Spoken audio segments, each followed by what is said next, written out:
Com os avanços que ocorreram no trabalho policial nas últimas décadas, nenhum caso de pessoa desaparecida pode realmente ser considerado insolúvel. Com sorte, à medida que o tempo passa e as técnicas investigativas avançam ainda mais, a maioria dos casos poderá ser solucionada e as famílias dessas pessoas desaparecidas poderão finalmente ter um pouco de paz. Número 20. Nancy Guthrie, de 84 anos, mãe da apresentadora do Today Show, Savannah Guthrie, está desaparecida há mais de 70 dias, após ter sido sequestrada de sua casa em Tucson, Arizona. Mas espera-se que novas evidências de DNA encontradas na cena do crime ajudem as autoridades a levar os responsáveis à justiça. No dia 31 de janeiro de 2026, Nancy foi deixada em sua casa em Tucson após visitar sua outra filha, Annie. Acredita-se que seu genro, Tommaso Cioni, tenha sido a última pessoa a vê-la antes de seu desaparecimento. Quando Nancy não apareceu para uma transmissão ao vivo de um culto da igreja, seus colegas paroquianos ficaram preocupados. E eles entraram em contato com sua família para informar que ela não chegou à igreja e não podia ser contatada. Às 11 horas, membros da família chegaram à casa dela, mas não encontraram nenhum sinal dela. Nancy foi dada como desaparecida uma hora depois, e a investigação que se seguiu só deixou todos os envolvidos ainda mais preocupados. Todos os pertences pessoais dela foram encontrados dentro da casa, e rapidamente ficou claro que ela não saiu de casa voluntariamente e que havia sido sequestrada. A casa foi isolada como cena do crime, e os investigadores começaram a coletar o máximo de evidências possível. Material biológico foi encontrado perto da entrada da casa, e após análise, foi confirmado que pertencia a Nancy.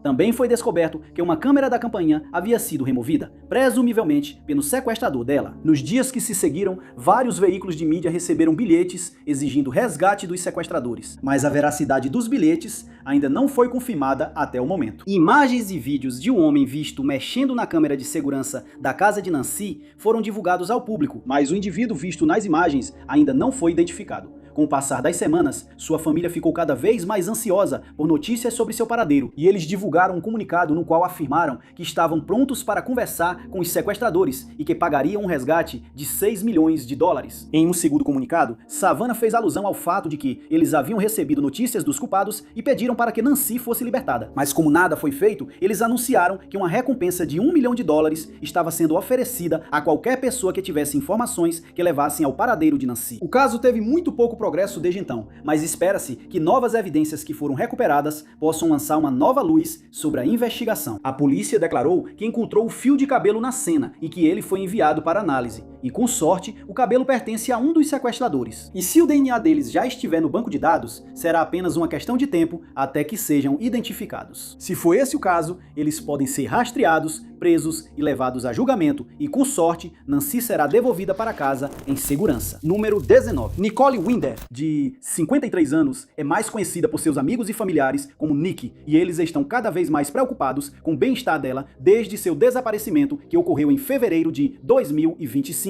A última vez que Nick foi vista foi no dia 25 de fevereiro daquele ano, enquanto ela estava na altura do número 19.000 da FM 974 nos arredores de Bryan, Texas. Na época, ela trabalhava como cuidadora de um idoso e estava nessa área para cumprir suas funções.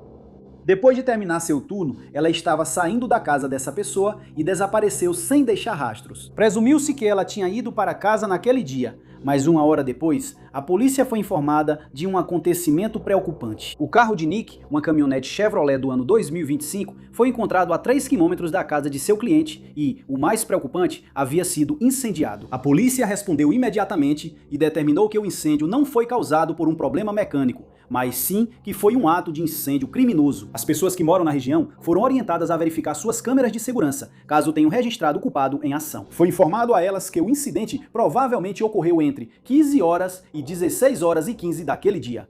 Mas, infelizmente, nenhuma pista foi recebida. Imediatamente, presumiu-se que a vida de Mickey estava em perigo e uma investigação foi iniciada. Foi então que as autoridades encontraram sua primeira pista. 2 imagens da FM 974 e da Jack Creek Road próxima mostraram um veículo todo-terreno sendo conduzido na área, mas o motorista desse veículo ainda não foi identificado. A segunda imagem mostra o carro de Nick sendo dirigido e ainda não se sabe se ela estava ao volante naquele momento. Vale ressaltar que o motorista do veículo todo-terreno pode não estar envolvido no caso de Nick, mas ele pode pelo menos ter informações que possam levar a polícia até o paradeiro dela. Ele ainda não se apresentou e a polícia espera que ele veja a imagem e relate o que viu naquele dia. O próximo passo foi iniciar buscas em campo por Nick, mas como não se sabia de onde ela havia desaparecido, ninguém sabia por onde começar a procurar. Mesmo assim, várias buscas foram realizadas com o auxílio de helicópteros, drones, cães farejadores e policiais a pé, mas nenhum outro sinal de Nick foi encontrado. No dia 15 de abril, Dustin, o irmão de Nick, de 50 anos, foi detido por um assunto não relacionado, já que havia um mandado de prisão pendente em seu nome. Os investigadores foram rápidos em apontar que sua prisão ocorreu como resultado da investigação sobre o paradeiro de sua irmã, mas que ele não era considerado suspeito. Enquanto isso, os investigadores, mais uma vez, pediram ao público que se manifeste caso tenha informações que possam levar à solução do caso de Nick. Ela é considerada desaparecida e em perigo, e por isso precisa ser encontrada o mais rápido possível. Ela é descrita como tendo cabelo loiro e olhos verdes, mede 1,70 m e pesa cerca de 59 quilos. Quando ela saiu da casa do cliente naquele dia, ela estava vestindo uma camisa cinza escura e uma calça rosa. Várias outras agências se juntaram à busca, mas até agora eles não tiveram sorte em encontrar novas pistas. Se você viu Nick ou sabe onde ela pode estar, pedimos que entre em contato com o departamento do xerife do Condado de Brazos pelo número 979-361-4900. Número 18.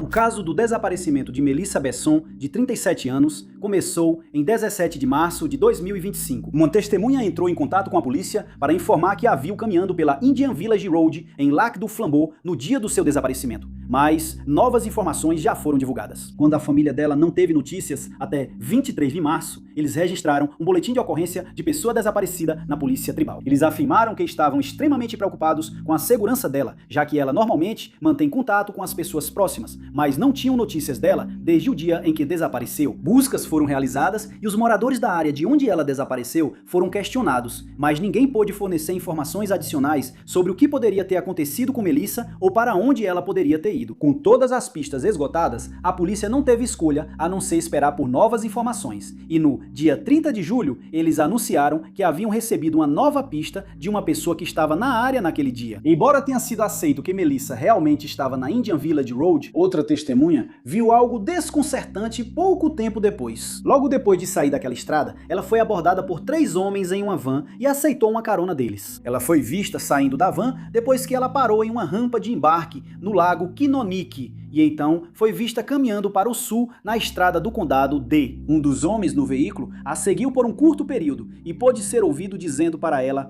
voltar para o veículo, mas Melissa recusou. Quando ele viu um carro se aproximando dela, ele presumiu que era um policial e fugiu para uma área arborizada próxima. Mais tarde, veio à tona que havia um mandado de prisão em aberto contra ele, e ele não queria ser levado para a cadeia. Ele saiu da mata pouco tempo depois, e como Melissa não estava mais na área, ele presumiu que ela havia sido levada pela polícia. O outro motorista que se aproximou dela foi então localizado e interrogado. Ele relatou que Melissa parecia agitada quando falou com ela, e quando perguntou se ela precisava de uma carona, ela recusou a oferta. Ele deixou a área em direção ao norte e viu Melissa pela última vez caminhando para o sul. Como esse agora era o último lugar onde ela foi vista, várias outras buscas foram realizadas próximas à rampa de embarque de barcos do lago Kinoniki, mas nada mais foi encontrado e o paradeiro de Melissa continua desconhecido. As buscas envolveram buscas a pé, além do uso de drones e cães farejadores que não conseguiram captar o cheiro dela. Sem novas informações surgindo, os investigadores agora contam com o público para se manifestar caso saibam de algo, e uma recompensa de até $25 mil está sendo oferecida por informações que levem à solução do caso dela. Melissa é descrita como tendo cabelo castanho e olhos castanhos. Ela mede 1,70 m de altura e tem porte físico mediano. Ela pode ser reconhecida por várias tatuagens nos braços, pernas e pescoço, e foi vista pela última vez vestindo uma camiseta preta sem mangas, um moletom cinza e uma calça de moletom vermelha. Se você ou alguém que você conhece tiver qualquer informação que possa ajudar a polícia, você deve entrar em contato com o Departamento de Polícia Tribal de Lac du Flambeau pelo número 715-588-7717 ou com o escritório do xerife do Condado de Vilas pelo número 7154-794441. Número 17. De acordo com novas informações que foram divulgadas no caso do desaparecimento do advogado de 57 anos, Randall Spivey, e do Brandon Billmeier, de 33 anos, o FBI agora se juntou à investigação e espera que finalmente algumas respostas sejam encontradas. Randall e Brandon, que eram tio e sobrinho, foram dados como desaparecidos em 19 de dezembro de 2025. Depois que não retornaram para casa de uma viagem de pesca. Naquela noite, depois do jantar, os dois homens partiram para o Golfo do México a bordo de um barco de 42 pés chamado Instopável. Em algum momento, acredita-se que um dos homens caiu no mar. Presume-se que, quando o outro percebeu o que estava acontecendo, ele pulou para ajudar, mas esqueceu que o motor do barco ainda estava ligado e ambos provavelmente ficaram à deriva na água. Assim que eles foram dados como desaparecidos, a guarda costeira começou a procurar na água com mais de 2 dúzias de barcos, mas não conseguiu encontrar nenhum sinal dos dois homens. O barco deles foi localizado depois a cerca de 70 milhas da costa de Nápoles. Foi relatado que ele ainda estava engatado, mas à deriva e vazio, sem sinal de Randall ou Brandon. 2 dos coletes salva-vidas que normalmente ficavam no barco estavam desaparecidos, o que deu alguma esperança de que eles ainda estivessem na água e pudessem ser encontrados. Mas também foi sugerido que eles foram forçados a abandonar a embarcação por razões desconhecidas e que não tiveram escolha a não ser vestir os dispositivos de flutuação para permanecer vivos na água. Apesar de muitas horas de busca, nada mais foi encontrado, e a guarda costeira acabou anunciando que não teve escolha a não ser encerrar as buscas. As famílias deles agradeceram a todos os envolvidos na busca e pediram que lhes fosse dado privacidade para tentar lidar com esses acontecimentos. A família de Randy diz que ele é um pai e marido incrivelmente dedicado, que faria qualquer coisa para ajudar alguém necessitado. Ele passou mais de 3 décadas trabalhando como advogado em Fort Myers, Flórida, e ajudou muitas pessoas que sofreram lesões. Quanto a Brandon, ele tinha acabado de se casar antes dos dois desaparecerem e estava trabalhando na mesma área que seu tio. Ele entrou para o grupo jurídico Shiner em 2023 e esperava causar um impacto positivo em sua comunidade. Randy é descrito como tendo cabelo castanho e olhos castanhos, medindo 1,85 m e pesando 111 quilos. Ele foi visto pela última vez vestindo calça caque e uma camisa de cor escura. Ele tem cabelo loiro avermelhado e olhos castanhos. Mede 2 metros de altura e pesa 113 quilos. Embora as buscas pelos dois homens tenham sido encerradas, a polícia e a guarda costeira afirmaram que continuarão investigando qualquer nova informação que receberem e pediram que qualquer pessoa com essas informações se manifeste. Os nomes deles agora foram adicionados ao Sistema Nacional de Pessoas Desaparecidas e Não Identificadas. O nome de Randall está no caso número MP 154328. E o de Brandon é MP 154331. Qualquer pessoa que possa fornecer mais informações sobre este caso deve entrar em contato com o Departamento do Xerife do Condado de Lee pelo telefone 239477000. Número 16. É um fato lamentável que muitas pessoas que são dadas como desaparecidas a cada ano estavam enfrentando algum tipo de problema de saúde mental antes de desaparecerem. Esse também foi o caso de Amy Hilliard, de 52 anos, que não foi vista nem ouvida desde março de 2026. A polícia não sabia anteriormente que Amy vinha lutando contra a depressão, e embora esse novo detalhe traga outro aspecto ao caso dela, ainda não foi determinado se o estado mental dela teve algo a ver com seu desaparecimento. Amy é coproprietária da cafeteria Farley's em São Francisco. É uma franquia popular que também tem filiais em Oakland e São Francisco.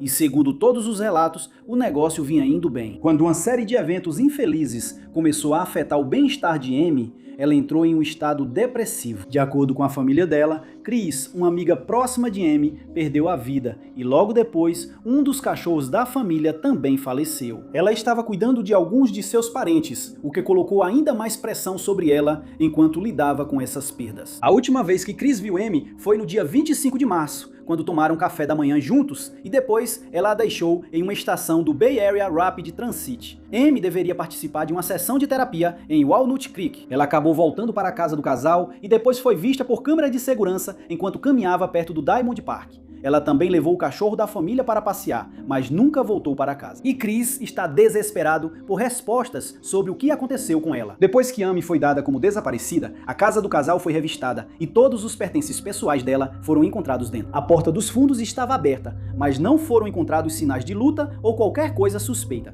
Chris afirmou que depois que Amy terminou a sessão de terapia, ela mandou uma mensagem dizendo que estava em casa. O vizinho confirmou que ela realmente estava lá, pois conversou rapidamente com ela enquanto ela passeava com o cachorro. Quando Chris chegou em casa, às 3h15, ficou preocupado ao encontrar a porta dos fundos aberta e suspeitou que algo estava errado, quando não conseguiu encontrar Amy, apesar de todos os pertences dela ainda estarem na casa. Chris esperava encontrar algo dentro de casa que lhe desse alguma pista sobre para onde Amy poderia ter ido, mas não foi o caso. O que o preocupa ainda mais é o fato de que ela saiu de casa sem o medicamento que precisa tomar todos os dias, e ele disse à imprensa que pode ser muito perigoso para ela ficar muito tempo sem ele. Desde que Amy foi vista pela última vez caminhando perto de uma área com trilhas, as autoridades começaram a procurar nesses locais. Isso é uma grande preocupação para a família dela, já que ela não está com nenhum suprimento ou equipamento. E ela pode ficar à mercê das condições climáticas até ser encontrada. A família do casal, amigos, um grupo de voluntários e profissionais de busca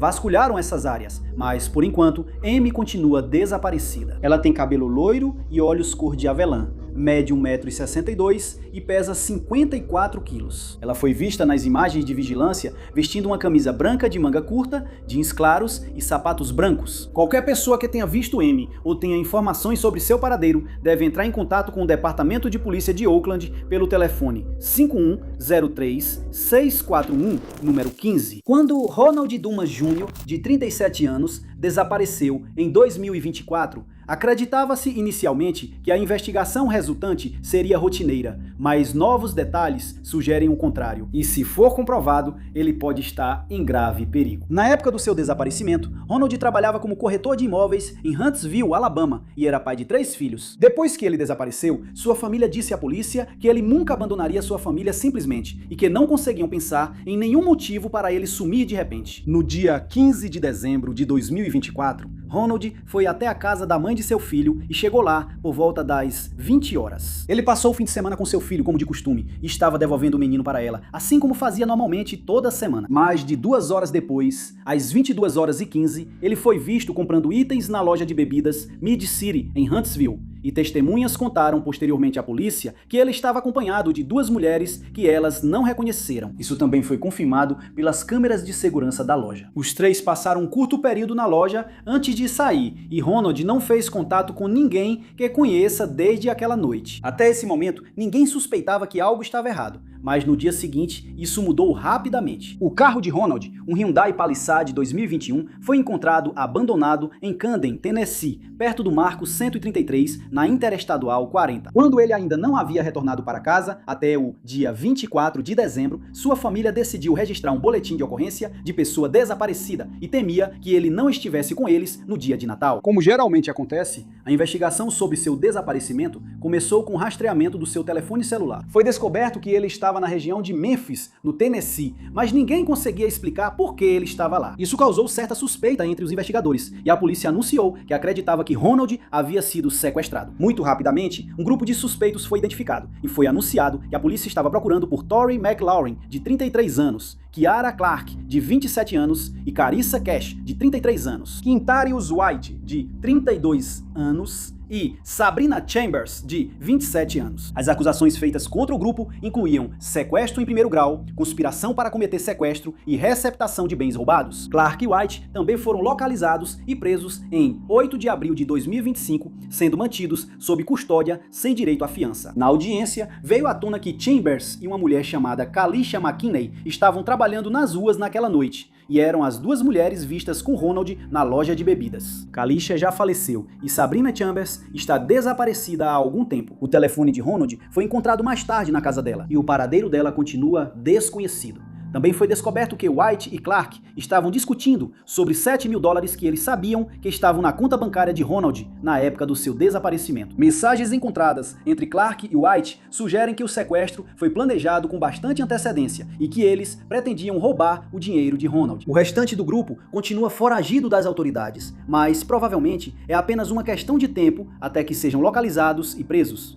Uma recompensa de $10 mil está sendo oferecida por informações sobre o paradeiro de Robert, e sua família forneceu à polícia esta descrição. Ele tem cabelo preto e olhos castanhos, mede 1,65 m de altura e pesa 2,2 kg. Nas imagens de vigilância da loja de bebidas, ele foi visto usando uma camisa de manga longa, xadrez, vermelha e preta. Qualquer pessoa que souber onde Robert pode ser encontrado deve entrar em contato com o Departamento de Polícia de Huntsville pelo número 256-254-4240. O número do caso dele é o MP-135.496.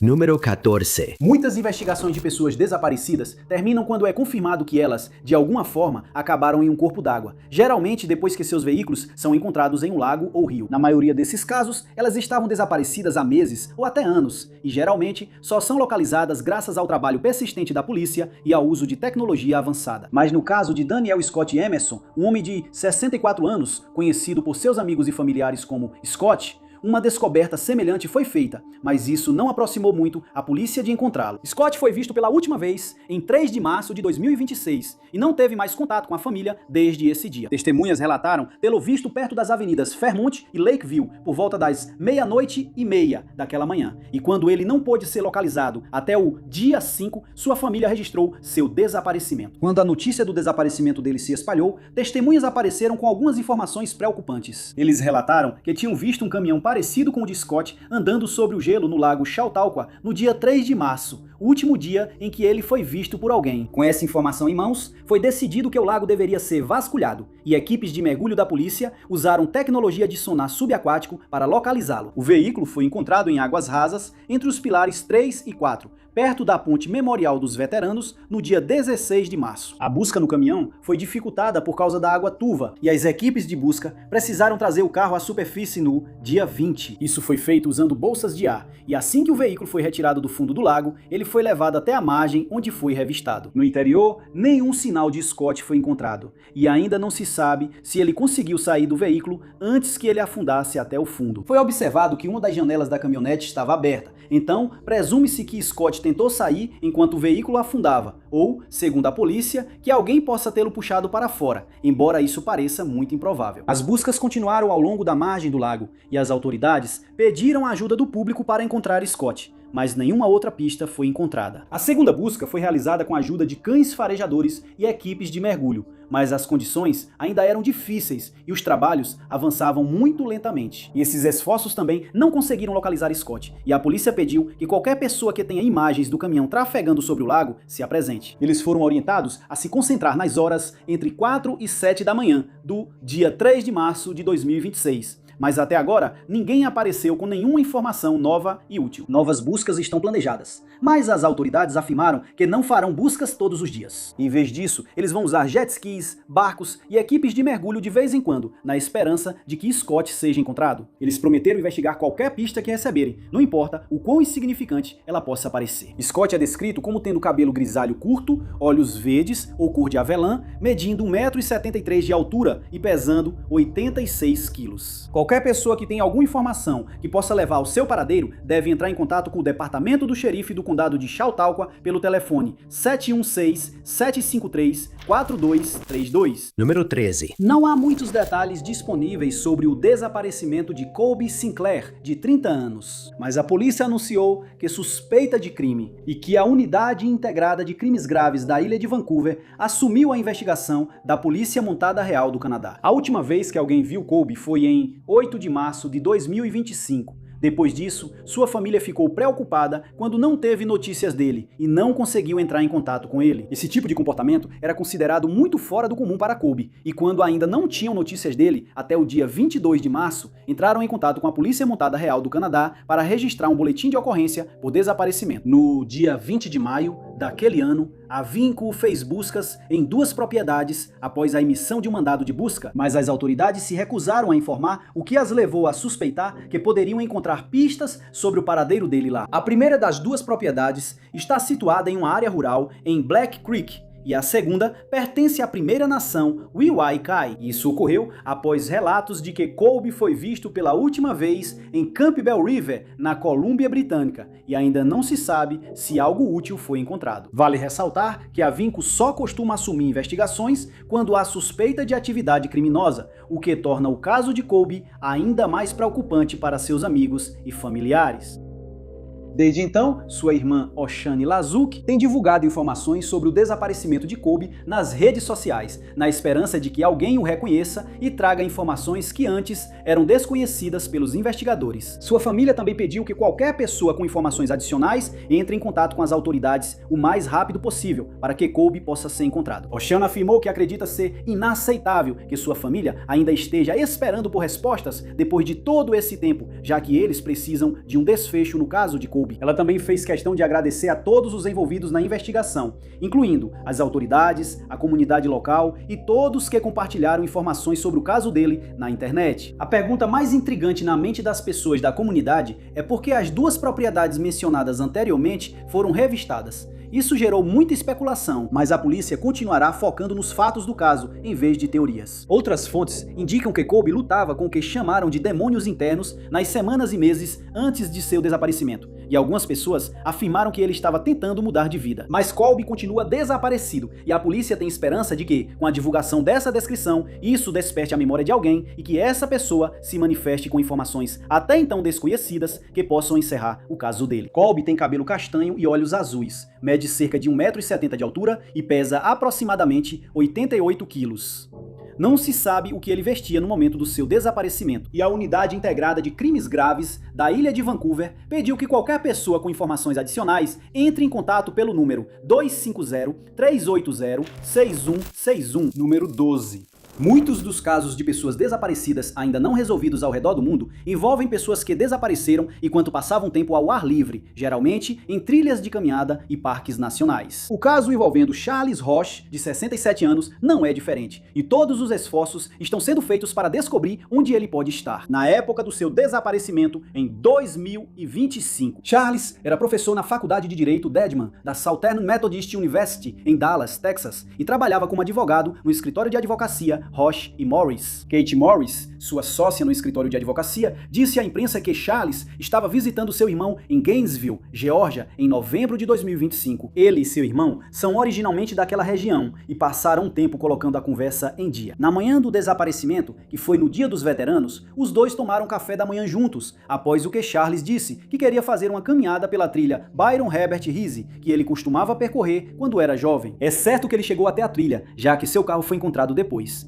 mas nenhum sinal de Charles harmless foi encontrado. Kate também acrescentou que ficou preocupada com o bem-estar dele quando não conseguiu falar com ele pelo celular, o que era fora do comum para ele, já que ele sempre atendia às ligações dela. Em um desenvolvimento posterior, uma testemunha apareceu para relatar que encontrou Charles na trilha e que eles conversaram brevemente antes de seguirem caminhos diferentes. Portanto, presume-se que Charles de alguma forma se perdeu enquanto estava na trilha e que depois não conseguiu encontrar o caminho de volta para a civilização. A família de Charles declarou que está extremamente preocupada com o bem-estar dele, mas continua esperançosa de que ele será encontrado, já que tanto esforço está sendo feito para localizá-lo e trazê-lo para casa em segurança. Durante uma das muitas buscas realizadas na área, um cão farejador indicou que havia encontrado o cheiro de Charles na trilha, e assim foi confirmado que ele realmente esteve naquela área em algum momento. As pessoas que possuem câmeras de caça na região foram solicitadas a verificar suas gravações, caso tivessem capturado imagens de Charles caminhando pela trilha, mas até agora ninguém forneceu esse tipo de gravação. As preocupações continuaram a crescer, já que a trilha é conhecida por ser muito acidentada,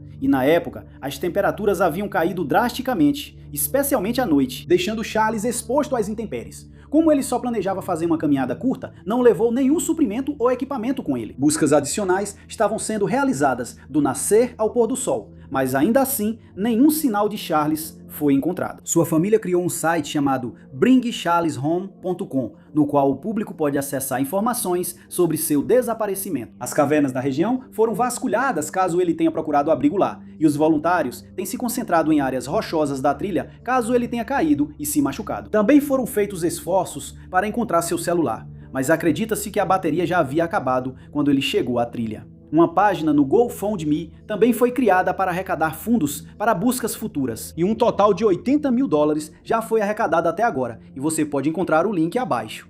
Sabe-se que ele estava usando uma calça caqui, um suéter cor de camelo e uma jaqueta verde escura quando saiu para a trilha. Ele é descrito como tendo cabelo branco, mede 1,85 m de altura e pesa cerca de 90 quilos. Qualquer pessoa que possa ajudar a encontrar Charles deve entrar em contato com o Centro de Operações de Emergência do Condado de Union pelo número 706 439-6091. Número 11. Novas informações vieram à tona após o desaparecimento de William Neal McCasland, major-general aposentado da Força Aérea de 68 anos, que supervisionou a base aérea Wright-Patterson, localizada em Ohio, e que é frequentemente mencionada por teóricos da conspiração sobre OVNIs. A base já serviu como quartel-general do projeto Livro Azul, e frequentemente foi sugerido que naves extraterrestres estavam sendo mantidas lá, longe dos olhos curiosos do público, embora nenhuma evidência disso jamais tenha sido encontrada. William participou de programas secretos de armas espaciais e também esteve envolvido em várias áreas de pesquisa que foram realizadas na base. E por isso, muitas pessoas começaram a especular que sua área de trabalho está ligada ao seu desaparecimento. Mas isso continua sendo pura especulação. De acordo com relatos, William foi visto pela última vez em sua casa em Albuquerque, Novo México, no dia 27 de fevereiro de 2026. Ele conversou com um técnico de manutenção em casa por volta das 10 horas da manhã naquele dia, e às 11 horas e 10, sua esposa saiu de casa para ir a uma consulta. Ela voltou para casa às 12 horas e 4, mas ficou surpresa ao perceber que William não estava lá. Dentro de casa, ela encontrou seus óculos e dispositivos vestíveis e notou que uma camisa verde de manga longa com botões, um par de botas de caminhada, sua carteira e sua arma de fogo com coldre de couro estavam desaparecidos. Durante a busca inicial realizada em 7 de março, um moletom cinza da Força Aérea dos Estados Unidos foi encontrado a apenas cerca de 1,5 km da casa de William. Nada de anormal foi encontrado na camisa, que agora foi enviada para um laboratório para análise, e ainda não foi confirmado se pertence a ele ou não. Mais de 700 casas foram visitadas pelos investigadores desde o desaparecimento de William, e eles pediram que qualquer pessoa com imagens de câmera de segurança mostrando seus últimos movimentos se apresente, mas ninguém forneceu esse tipo de gravação até o momento. O departamento do xerife do condado de Bernardo Lee abordou as alegações de que o trabalho de William estaria de alguma forma ligado ao seu desaparecimento e alertou o público para não espalhar informações falsas, pois isso pode atrapalhar a investigação em vez de ajudar. Apesar disso, vários veículos de notícias associaram o caso dele aos de diversos especialistas norte-americanos nos setores avançados espacial, nuclear e de defesa, que desapareceram inexplicavelmente nos últimos anos. Em uma reviravolta surpreendente, foi revelado que a esposa de Williams, Susan Milkerson, fez um comentário estranho enquanto falava com a operadora do 911. 3 horas depois do desaparecimento dele, ela ligou para a linha de emergência e afirmou que tinha motivos para acreditar que ele havia saído de casa e pretendia nunca mais ser encontrado. Ela esclareceu que acreditava nisso porque ele desligou o celular e o deixou em casa antes de desaparecer, mas ela não explicou por que ele teria escolhido não ser encontrado, mas acrescentou que não suspeita que haja crime envolvido no caso dele. Curiosamente, algumas pessoas afirmaram que William estava sofrendo de demência e que Susan recebeu uma ligação preocupante sobre o caso em algum momento, mas ela desmentiu esses boatos em um comunicado à imprensa. Se você ou alguém que você conhece tiver qualquer informação sobre o paradeiro de Williams, você deve entrar em contato com a unidade de pessoas desaparecidas do Departamento do Xerife do Condado de Bernardo Lee pelo telefone 505-468-7070. Dicas também podem ser enviadas por mensagem de texto para o número 11. Número 10. O mapa de relevo dos Urais, também conhecido como Pedra Dóstica, é um artefato que algumas pessoas acreditam ter sido usado durante a criação do mundo. Por isso, também é chamado de Mapa do Criador, e tem deixado os arqueólogos intrigados desde que foi descoberto pela primeira vez em 1999. A pedra foi encontrada por um grupo de arqueólogos da Universidade Estatal da Basquíria, enquanto trabalhavam nos Montes Urais. Foi em julho de 99 quando eles fizeram a descoberta, e mal puderam acreditar no que viam quando a tábua de pedra foi retirada do solo. Ela mede 58 polegadas de altura, 42 polegadas de largura e 6 polegadas de espessura. Ela pesa cerca de 1 tonelada. E quando a pedra foi estudada mais a fundo, a equipe soube que havia encontrado algo que nunca tinha sido visto antes. Ela continha um mapa topográfico de uma área dos Montes Urais chamada Basquíria, e parecia ser quase impossivelmente precisa, em escala de 1 para 1,1 quilômetro. Os pesquisadores não conseguiram explicar como uma civilização antiga foi capaz de criar um mapa tão preciso sem o uso da tecnologia moderna. Ainda mais impressionante é o fato de que o mapa foi desenhado em 3 níveis separados, o que significa que ele é tridimensional. A primeira camada era feita de cerâmica ou cimento, a segunda de vidro de diópsido misturado com silício, e a terceira, a mais fina das 3, é composta por uma mistura de porcelana e cálcio. A pedra foi datada por especialistas russos e eles acreditam que ela tem cerca de 120 milhões de anos. O próximo passo foi identificar a área que o mapa representa, e isso não demorou muito. Inacreditavelmente, Bashkir ainda se parece muito com o que era milhões de anos atrás. E os especialistas conseguiram determinar que essa era a região em questão. Isso já foi confirmado por especialistas de vários outros países, incluindo a China, e eles já identificaram pontos de referência que podem ser vistos no mapa. Isso inclui os rios Belia, Ufinca e Tutuca, assim como o Cânion de Ufa. Tudo isso fez com que os historiadores repensassem como as pessoas viviam naquela época, já que elas parecem ter sido muito mais avançadas do que se acreditava anteriormente. De alguma forma, eles conseguiram mapear a área como se fosse vista de cima, o que deveria ser impossível, mas, de alguma maneira, eles realizaram essa tarefa com facilidade. Número 9. Artefatos maias foram descobertos ao longo dos anos e nos ensinaram muito sobre como aquela civilização vivia seu dia a dia, os aspectos religiosos de suas comunidades e como eles conseguiam sobreviver. Arqueólogos, historiadores, especialistas e estudiosos são fascinados pelos maias há muito tempo, e milhares de artefatos foram recuperados da época em que sua civilização floresceu. Mas uma descoberta notável feita em 2015 é diferente de todas as outras que já foram encontradas. O objeto é um pingente de jade em forma de T, que provavelmente teria sido usado por um rei maia durante cerimônias religiosas. Ele também continha inscrições que, quando finalmente foram traduzidas, contaram a história da vida desse próprio rei. Ele mede cerca de 19 centímetros de largura, 10,5 de altura e 0,8 de espessura, tornando-se a segunda maior peça de jade maia já descoberta em Belize. Mas o que o torna único é o fato de conter essas 3 inscrições históricas, assim como a área onde foi encontrado. Como o pingente de jade é tão grande, os especialistas esperavam que ele fosse encontrado em uma das cidades maias antigas conhecidas, mas não foi o caso. Ele foi encontrado em Nemli Punit, que na época em que o pingente teria sido usado, era uma área isolada, onde poucas pessoas viviam. Peças menores semelhantes foram encontradas, mas não continham inscrições, e foram descobertas em áreas muito mais povoadas. Nimley Punit está situada perto da fronteira da Zona Maia, e estima-se que foi habitada pelos maias entre 150 e 850 d.C. O local ficou perdido por muito tempo, até ser redescoberto na década de 1970. E desde então, arqueólogos desenterraram vários artefatos importantes da área, que foram amplamente estudados. Também se sabe que um palácio foi construído no local por volta do ano 400 d.C., já que o pingente foi encontrado entre seus restos enterrados. Quando o palácio foi escavado, uma tumba foi descoberta, e dentro dela, os pesquisadores ficaram surpresos ao se deparar com um artefato notável. Acredita-se que a tumba remonte a cerca do ano 800 d.C., e vários outros itens, como cerâmica e uma grande pedra em forma de divindade, foram encontrados na mesma área ao redor dela, para a alegria dos arqueólogos envolvidos. O formato do pingente representa o vento e a respiração, então presume-se que ele era usado pelo rei durante cerimônias em homenagem ao deus maia do vento, Huracan. Os historiadores acreditam que essas cerimônias eram realizadas para apressar a chegada das chuvas de monção na região a cada ano, já que era necessário para manter as plantações vivas. O que deixou os pesquisadores perplexos é o fato de que o rei a quem o pingente pertencia não foi encontrado em sua tumba. Normalmente, com esse tipo de descoberta, os artefatos encontrados são enterrados com seus donos, e nenhuma explicação foi encontrada para essa anomalia. Quanto ao motivo pelo qual a área foi abandonada por seus habitantes, foi sugerido que as mudanças climáticas os forçaram a se mudar, já que suas plantações começaram a fracassar. Portanto, é possível que o pingente tenha sido enterrado sozinho, na esperança de que Huracan enviasse um clima mais favorável. Grande parte do texto do pingente ainda precisa ser traduzida, mas agora sabemos que ele pertencia ao rei Janab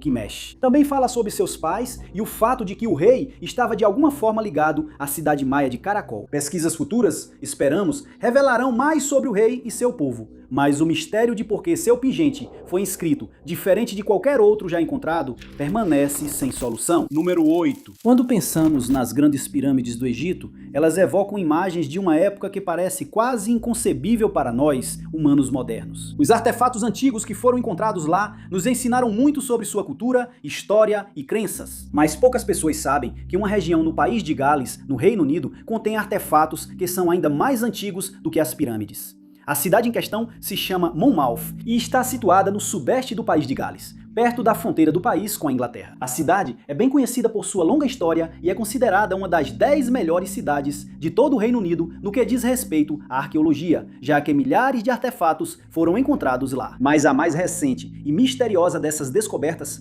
não é um simples objeto como cerâmica ou joias. O presidente da Sociedade de Arqueologia de Monmouth, Steve Clarke, estava liderando uma equipe de pesquisadores na região em junho de 2012, quando eles encontraram os restos de uma estrutura antiga. Primeiro, eles encontraram 3 enormes vigas de madeira que haviam sido colocadas lado a lado em uma área que antigamente era um lago. Esse lago desapareceu desde então, pois em algum momento da história foi preenchido por sedimentos. Quem construiu as estruturas provavelmente usou essas grandes vigas como parte da fundação de uma grande construção, já que elas estavam fincadas profundamente no solo. Ao longo dos séculos, a madeira apodreceu e os espaços vazios que ficaram foram preenchidos com argila sem oxigênio. Muitas perguntas ainda permanecem no local, porém. Os especialistas só conseguiram especular sobre para que essa estrutura era usada, e as técnicas utilizadas para fixar essas 3 vigas no solo continuam desconhecidas. Isso porque elas não são vigas dormentes comuns. Acredita-se que quem construiu a estrutura, de alguma forma, conseguiu dividir árvores inteiras ao meio antes de colocá-las no solo. Isso teria sido extremamente difícil e exigido muito trabalho, mas fica ainda mais impressionante. Os arqueólogos não conseguiram determinar até que profundidade as vigas foram fincadas, e eles não fazem ideia de quem construiu a estrutura ou para que ela era usada. No entanto, algumas teorias foram sugeridas graças ao posicionamento das vigas. Elas parecem se alinhar perfeitamente com o centro de um antigo lago que costumava existir na região. E por isso foi sugerido que a estrutura era usada como um caminho elevado que levava a um canog, que são ilhas artificiais frequentemente encontradas na Escócia e na Irlanda. Se esse for realmente o caso, o caminho elevado teria sido enorme e teria levado muito tempo para ser construída.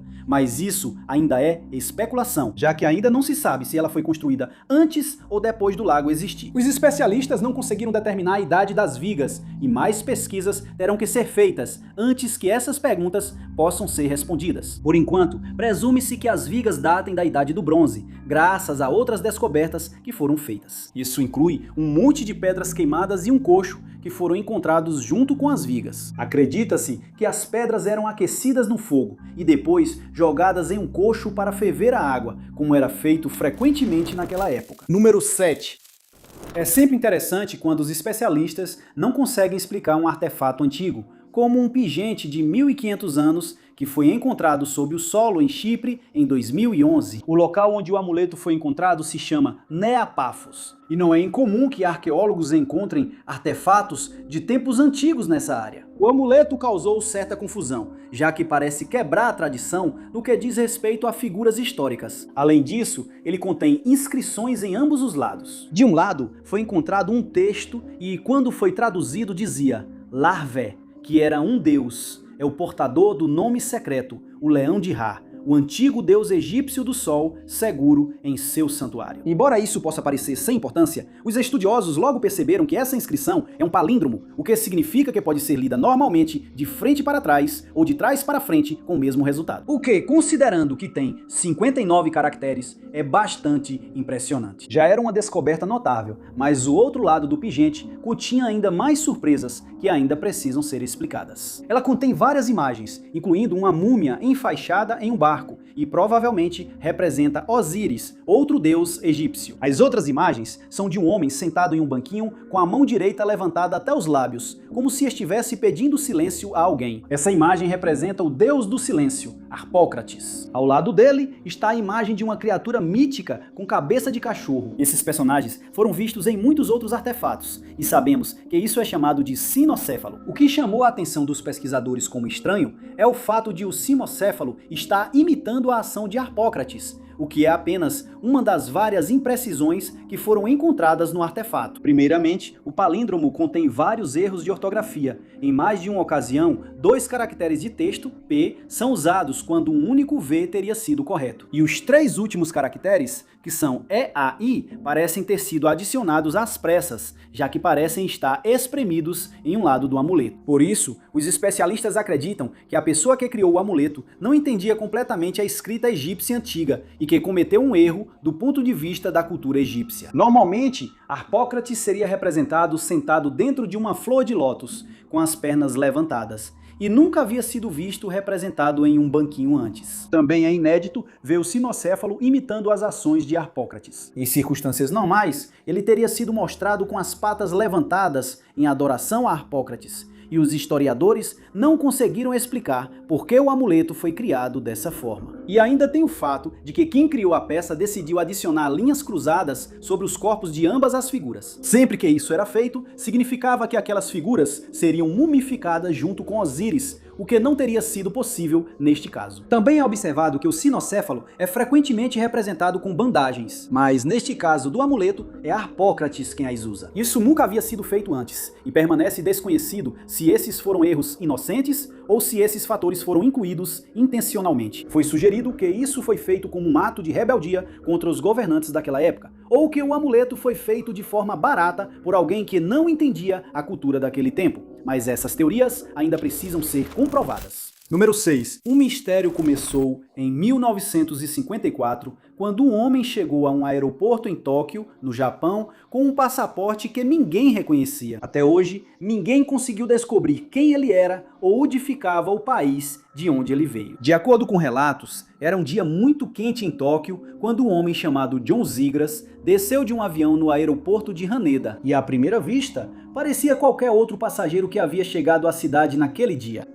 Ele estava vestido de terno, e o mais notável nele era a barba. Mas isso mudou quando ele entregou o passaporte a um agente da alfândega, que imediatamente ficou desconfiado. O passaporte não parecia falso, mas ele nunca tinha ouvido falar do país de onde o homem tinha vindo, Tered. Ele chamou os agentes de imigração, que imediatamente começaram a interrogar o homem, e ele pareceu não gostar disso. Ele insistiu que Tered realmente existia, e que era um país reconhecido há mais de 1000 anos. Confusos com esses acontecimentos, eles mostraram ao homem um mapa do mundo, e pediram para ele apontar onde ficava Tered. Ele apontou para uma área entre a França e a Espanha, e os oficiais tentaram explicar que essa região se chamava Andorra. Mas ele insistiu que isso era um erro. Ele nunca tinha ouvido falar de Andorra. E com o passar do tempo, ele ficou ainda mais irritado com o atraso em seus planos de viagem. Ele assegurou aos oficiais que era quem dizia ser e lembrou a eles que tinha carimbos no passaporte, que provavam que já tinha viajado ao Japão antes. Ele também apresentou moedas de diferentes países europeus e mostrou seu talão de cheques. E isso não deixou as coisas mais claras. Seu talão de cheques foi emitido por um banco que ninguém jamais tinha ouvido falar, e apesar das buscas, ninguém conseguiu encontrar. O homem então foi questionado sobre qual era o motivo da sua viagem ao Japão, e se havia alguém que o aeroporto pudesse contatar para verificar suas alegações. Ele forneceu o nome de uma empresa com a qual planejava trabalhar, o hotel onde planejava se hospedar e um banco com o qual estava trabalhando. O homem em questão não pôde ser localizado, e o banco com o qual ele dizia estar trabalhando também não existia. A empresa que ele mencionou realmente existia, mas eles nunca tinham ouvido falar de um homem chamado John Zigras. Os oficiais não tiveram escolha a não ser detê-lo, e ele foi colocado em um hotel próximo enquanto investigavam suas alegações. Para garantir que ele não fugisse, 2 policiais foram colocados do lado de fora da porta do hotel,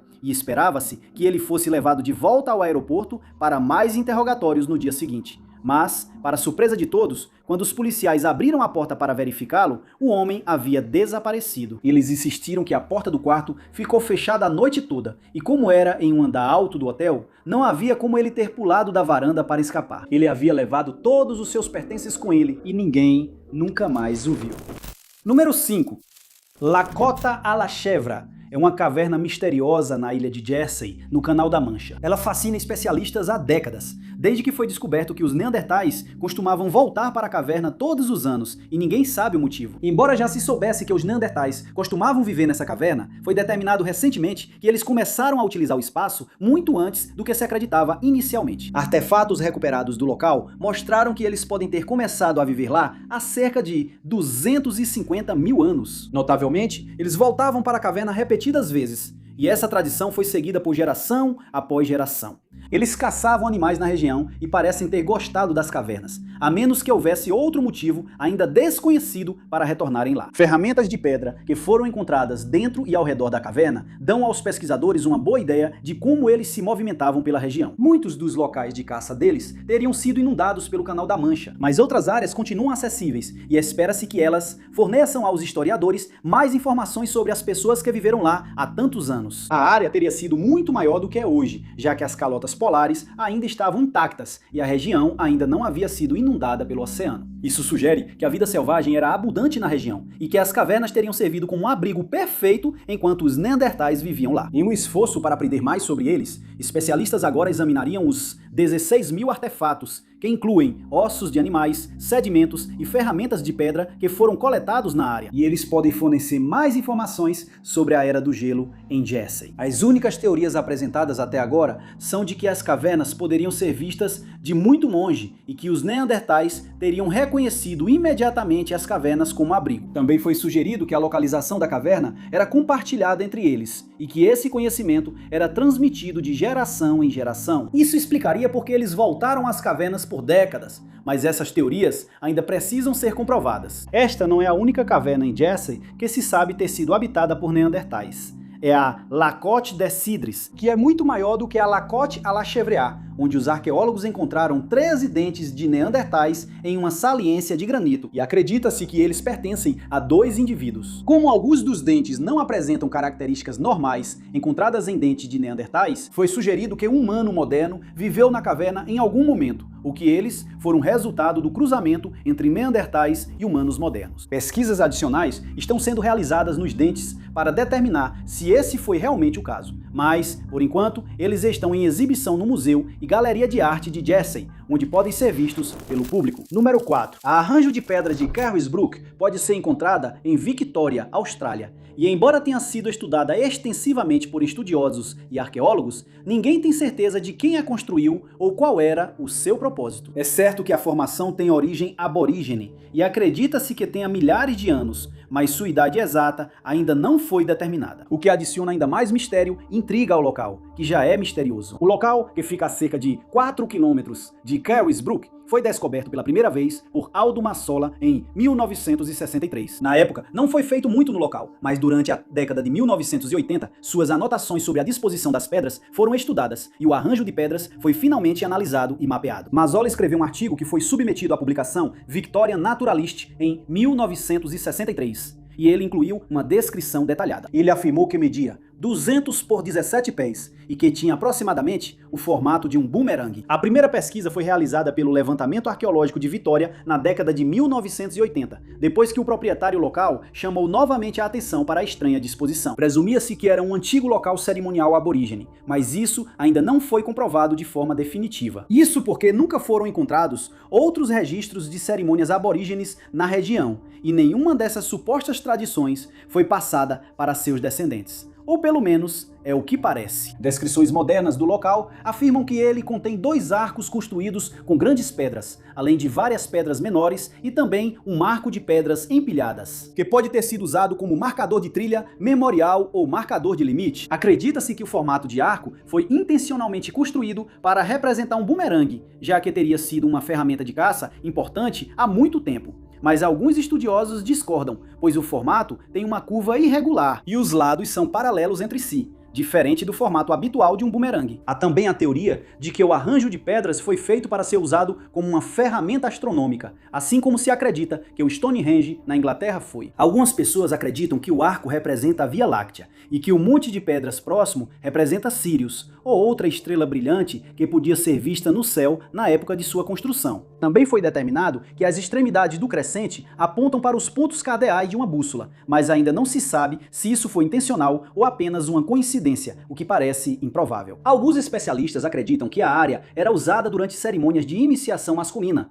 já que outros locais semelhantes, encontrados em Nova Gales do Sul, eram usados para esse propósito. O local foi comprado pelo governo australiano em 1975. E eles assumiram sua preservação do Escritório de Relíquias Arqueológicas. Agora foi declarado uma área arqueológica oficial e desde então foi vendido para o Conselho de Terras Indígenas e atualmente está sob os cuidados da Cooperativa Aborígene de Ballarat. Muitos outros estudos precisam ser realizados no local para determinar quem criou a estranha disposição de pedras e para que ela era usada. Número 3. É notável como, ao longo da história, navios enormes carregando toneladas de cargas importantes desapareceram repentinamente sem explicação. Enquanto a maioria desses navios acaba sendo encontrada, outros se perdem no oceano para sempre, como é o caso do SS Marine Sulphur Queen. O nome oficial do navio era SO New Haven. Era um petroleiro T2, que foi construído em Chester, Pensilvânia, em 1944, e inicialmente foi projetado para transportar óleo, como tantos outros petroleiros construídos naquela época. Em 1960, porém, o navio seguiu para o dique seco da Bethlehem Steel Company, em Sparrows Point, Maryland, onde passou por algumas modificações. Ele foi convertido para poder transportar enxofre fundido, e seu nome foi então alterado para Marine Sulphur Queen. Para dar essa capacidade ao navio, foi instalado um tanque independente que media 93 metros por 9 metros por 10 metros. Todas as anteparas originais foram removidas para acomodar essa mudança, e a estrutura interna do navio também precisou ser modificada. Dentro do tubo havia 4 câmaras individuais, e o tubo principal ficava a cerca de 1 metro de distância de qualquer material ao redor. O enxofre seria mantido a cerca de 68 graus Celsius, graças a um sistema de vapor que foi instalado. E em 1961, o navio partiu em sua primeira viagem após a conversão. E as mudanças funcionaram bem, e por 2 anos ele faria viagens regulares, transportando enxofre fundido como carga. Mas, em 2 de fevereiro de 1963, tudo isso mudou. Nesse dia, ele partiu de Beaumont, Texas, com mais de 15 mil toneladas de enxofre a bordo. Sabe-se que ele estava nas águas próximas às Florida Keys 2 dias depois, já que uma mensagem rotineira detalhando a posição da embarcação foi recebida. Mas, em 6 de fevereiro, toda a comunicação com a embarcação cessou e ela foi dada como desaparecida. Especulou-se que ele deve ter afundado no Estreito da Flórida, e essa área foi minuciosamente vasculhada, mas sem sucesso. Essa busca continuou por 19 dias, mas nenhum sinal foi encontrado, e o esforço teve que ser encerrado. A única evidência de que o Sulphur Queen havia afundado foi a descoberta de alguns coletes salva-vidas na água e alguns pequenos pedaços de destroços que se acreditava pertencerem à embarcação. Foi observado que no dia 4 de fevereiro, o navio estaria navegando em alto mar com ondas de até 5 metros e ventos chegando a cerca de 83 km por hora. Durante a investigação resultante, foi determinado que o navio nunca deveria ter zarpado naquele dia. Tripulantes que serviam regularmente a bordo da embarcação relataram que incêndios costumavam ocorrer rotineiramente ao longo das laterais dos 4 tanques. Isso acontecia com tanta frequência que os oficiais nem sequer acionavam mais o alarme, pois já estavam acostumados com os incêndios. Durante uma viagem, o navio estava em chamas quando chegou ao seu destino e ainda estava queimando quando partiu novamente. Quando os incêndios eram apagados com água, o enxofre se solidificava ao redor de equipamentos importantes, causando ainda mais problemas. A guarda costeira também descobriu que a quilha do navio havia sido gravemente corroída ao longo dos anos e que ele apresentava uma fraqueza estrutural, o que significava que a quilha corria o risco de se partir ao meio. Os petroleiros T2 eram notórios por esse defeito, e por isso as inspeções nesses navios eram levadas muito a sério. Muitos outros problemas foram relatados, e o fato de o Sulphur Queen ter sido autorizado a zarpar naquele dia é quase impensável. Os destroços do SS Marine Sulphur Queen nunca foram encontrados, e seu destino, assim como o de sua tripulação, permanecem desconhecidos. Número 2. O desaparecimento de 3 mulheres, Ann Miller, de 21 anos, Patricia Bluff, de 19 anos, e René Brawl, de 19 anos, nunca foi solucionado, e continua sendo um dos mistérios mais intrigantes do Parque Estadual Indiana Dunes. O incidente ocorreu em 2 de julho de 1966, quando as 3 amigas decidiram passar um tempo juntas no fim de semana do feriado de 4 de julho.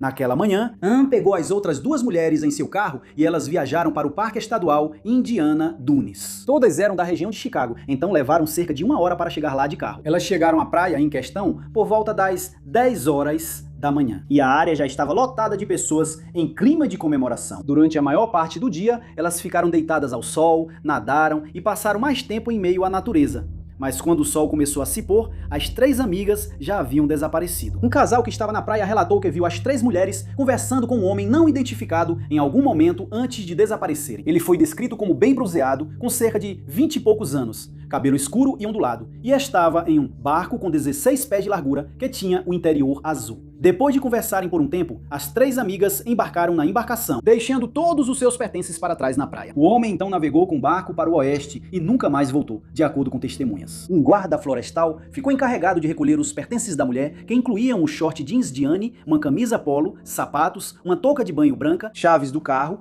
pente e garrafa térmica. Também ficaram para trás o roupão de Patrícia, óculos escuros, rádio de transistor, sua toalha branca, uma carteira que tinha $5 dentro e talvez mais algumas coisinhas. Os pertences de René incluíam sua toalha, shorts, blusa, chapéu de sol, cigarros, loção de bronzeamento e sua carteira, que continha 25 centavos e cerca de $55 em cheques. Logo, as 3 mulheres foram dadas como desaparecidas por suas famílias e os guardas do parque relataram que o carro de Anne foi encontrado abandonado no estacionamento do parque, no mesmo local onde foi visto no dia 2 de julho. Dentro, eles encontraram mais alguns pertences das mulheres, mas não havia pistas sobre o que poderia ter acontecido com elas. No dia 5 de julho, a primeira busca oficial foi iniciada. Mergulhadores vasculharam o lago. Policiais e guardas florestais fizeram buscas a pé, e cavalos foram usados para cobrir o terreno mais rapidamente, mas nada de útil foi encontrado. Um homem que havia usado sua câmera de vídeo na praia naquele dia ofereceu as imagens à polícia, e graças a isso, eles conseguiram identificar 2 possíveis barcos que podem ter levado as amigas naquele dia. Foi determinado de forma preliminar que o homem em questão as deixou na praia depois que foram vistas entrando em seu barco, e várias testemunhas relataram que viram as 3 mulheres caminhando pela praia e comendo muito tempo depois de terem sido vistas embarcando. Algumas pessoas viram outro homem, que também não foi identificado, se aproximar delas e depois embarcar com elas no segundo barco mostrado nas imagens. Mas esse avistamento nunca foi confirmado. Nos meses que se seguiram, foram encontradas evidências de que Renée estava planejando terminar com seu namorado, já que ele demonstrava mais interesse em carros do que nela. Mas a família dela acredita que ela havia mudado de ideia na época do desaparecimento. Os amigos de Anne revelaram que ela também estava grávida de 3 meses na época, e que Patrícia talvez também estivesse grávida. Ambas as mulheres estavam em relacionamentos com homens casados, e uma das amigas de Patrícia especulou que ela teria planejado o próprio desaparecimento. Ela também chegou em casa certa vez com um ferimento no rosto, e disse que estava tendo problemas com o grupo do meio hípico enquanto lidava com seu puro sangue. Ainda não se sabe se algum desses fatores contribuiu para os desaparecimentos delas. Neste caso, infelizmente, continua sem solução muitas décadas depois. Qualquer pessoa que tenha novas informações sobre este caso deve entrar em contato com a Polícia Estadual de Indiana pelo telefone 3178-998577. Número 1. Em 1952, as pessoas que viviam em North Yorkshire, na Inglaterra, começaram a relatar avistamentos de luzes estranhas e inexplicáveis no céu. E isso é considerado um dos maiores mistérios de OVNIs da região que nunca foi explicado. Tudo começou não com membros do público, mas com um grupo de 10 militares e oficiais do Esquadrão 269 da Força Aérea Real. Poucos minutos antes das 11 horas do dia 19 de setembro daquele ano, eles testemunharam algo diferente de tudo o que já tinham visto antes, e não faziam ideia do que pensar sobre aquilo. Eles relataram ter visto uma nave perfeitamente em forma de disco, enquanto estavam na pista da base militar RAF Topcliffe, em North Yorkshire. O jato Meteor estava se aproximando da pista no aeródromo de Disfort, e estava sendo seguido de perto por essa nave, que ninguém conseguia identificar. Na época, a RAF estava envolvida no projeto Embrace, que consistia em uma série de simulações realizadas ao longo de 13 dias para determinar o que aconteceria no caso de um ataque soviético ou da Europa Ocidental naquela região. Um oficial afirmou que, inicialmente, só viu um ponto branco distante no céu. Ele estimou que estava viajando a cerca de 15 mil pés de altitude e que estava a aproximadamente 5 milhas do jato Meteor. Outro oficial afirmou que o objeto era prateado e que começou a balançar de um lado para o outro à medida que se aproximava. A princípio, ele acreditou que era um paraquedas, mas o objeto não parecia pairar no lugar antes de repente, disparar em direção ao jato e voar atrás dele. Ele começou a girar em seu próprio eixo, mas então acelerou repentinamente a velocidades impossíveis e voou para o oeste antes de desaparecer de vista. Todo o evento durou apenas 20 segundos. E todos que viram a nave concordaram que nunca tinham presenciado nada parecido antes. E viria à tona que esse não foi o primeiro avistamento de um objeto estranho no céu. No dia 13 de setembro, a tripulação de um destroyer dinamarquês avistou um objeto triangular atravessando o céu noturno. Eles ficaram surpresos com a velocidade em que a nave viajava, cerca de 1.400 km por hora, e relataram que ela emitia uma luz azul. No dia 20, um dia após o segundo avistamento, um repórter de jornal a bordo do USS Franklin D. Roosevelt foi uma das testemunhas que viram um objeto esférico no céu. Ele percebeu que o objeto estava seguindo a frota e, embora inicialmente acreditassem que era um balão meteorológico, essa teoria foi posteriormente descartada. Nenhuma aeronave foi detectada pelo sistema de radar e, apesar de o céu estar sendo vigiado com muito cuidado, ninguém relatou ter visto o objeto. Os avistamentos foram investigados minuciosamente, mas nenhuma explicação jamais foi encontrada, e isso continua sendo um mistério sem solução.